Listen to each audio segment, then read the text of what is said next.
Since the whole Dieselgate scandal, you don't hear a lot of that sound in new cars these days, but Mazda has a lot of work into this diesel engine.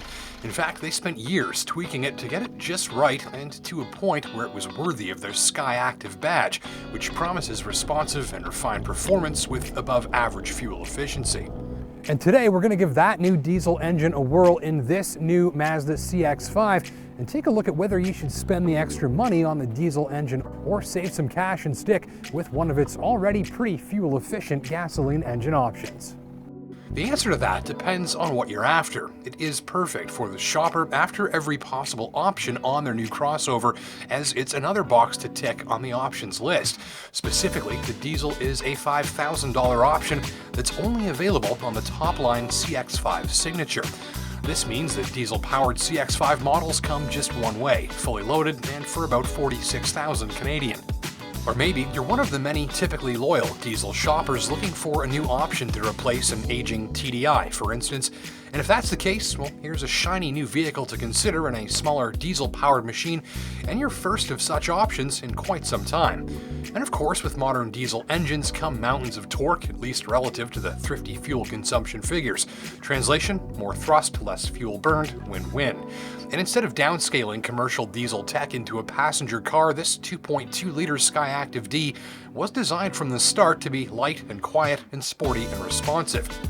And the engineers got creative. They tweaked the fuel system and gave the injectors special programming that can create noise-canceling shockwaves in the combustion chamber, making the engine quieter. The piston wrist pins are even designed to help cancel out their own sound. And connected to those, specially designed pistons work with a low compression ratio for better air-fuel mixing and cleaner emissions. And with sequential turbocharging like the Mazda RX-7 sports car, drivers get a little turbo for low revs and a bigger one for higher engine speeds that picks up from there.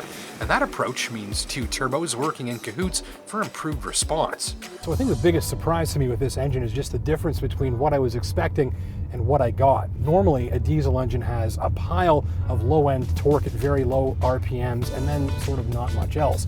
With this dual turbo setup, they've actually been able to take that mountain of low-end torque and sort of spread it like creamy, warm butter over much more of the RPM range. And from the driver's seat, that just means that it's more quiet, more smooth, more responsive more of the time, and that just adds more of a polish to the overall drive. And as an example to show you, full throttle,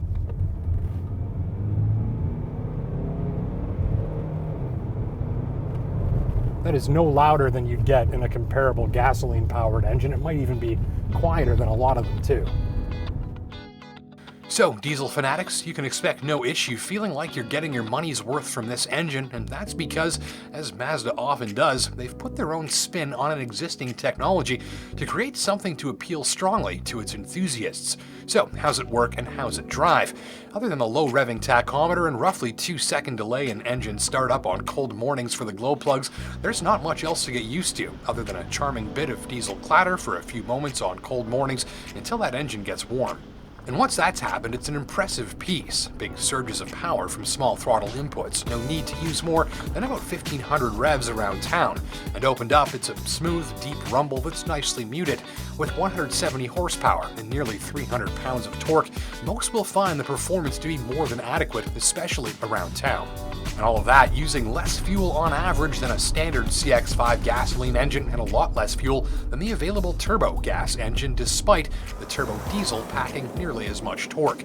Turbo gas versus turbo diesel, or just naturally aspirated, whatever you like, CX-5's got you covered. And with the SKYACTIV-D, you're clear for a day's cruising on a single tank, no problem, and that makes this a good long-distance hauler for the driver after solid range and a great place to enjoy it from. Mazda's doing great cabins lately, and most will find this feels like their money's worth as well. No shortage of wood, leather, aluminum, and premium-looking screens and displays for a clean, modern, and casually upscale environment. Detailing of even little elements on board is pretty nicely done too. They've given you lots to explore with your eyes and fingers. Instruments are clear and logical, the steering wheel puts many handy controls at the driver's fingertips, and the central screen is bright and responsive, but you'll need to put some time into this control knob before its use becomes second nature. With Android Auto, all my contacts, playlists, and maps are upscaled from my phone onto the screen easy peasy for full voice command, so a luxurious cabin and one that makes it easy to stay connected and engaged. Organized, too. Storage is adequate near front seat occupants, charge ports are easy to find, and there's a handy sliding drawer in the center console as well. Front seat passengers will find room to be adequate, not too big, not too small. You have the upright driving position of a crossover, but don't feel like you're driving a big hulking machine. There are roomier choices for the money, but most will find the CX-5 feels like it fits just right much of the time, and everything you need to reach is pretty close by, and there are good outward sightlines too. Rear seat occupants should be just fine for space, no issue sitting behind myself in the back with decent room in each direction. Further rearward, the cargo hold is bang on, wide, tall, and with a fairly low load-in height and a power tailgate too. The drive, sporty in a word, and you get clues about that before you even get seated. The first thing you touch after the door handle is the thick bolster on the sporty driver's seat, and next, the sporty stitched leather steering wheel with racy thumb grips. That's reflected in the ride, taut and firm, but not excessively, and busier over rougher surfaces than some will like. Mostly it feels solid and dense, that's to say high quality, and the extra dab of stiffness pays off in the corners, where CX-5 feels unbothered by high-speed browsing if that's your thing.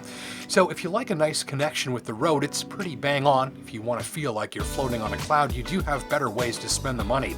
Brakes are as expected, performance is good, nothing remarkable about the pedal feel, and these timely stops are brought to you by my tester's winter tires, Pirelli Scorpions, and they feel just fine to me. Ditto the steering, a little bit quicker and heavier than it probably needs to be, meaning someone dialed it in with a little wink to the sports car drivers out there who prefer their steering a little more direct and eager. At night, your steering also controls these adaptive headlamps, which most will find pleasingly powerful. Finally, the all-wheel drive, nothing for you to do, tons of grip, minimal digging, and rarely any drama, even in challenging situations. This is point-and-shoot grip in wintertime if you're rocking proper tires. So, interesting machine, and one that I'm sure Mazda is hoping will prompt test drives from owners of aging diesel-powered competitors that are interested in staying with a diesel-powered product. And if you're one of those, well, you're sure to be impressed. I'm Justin Pritchard.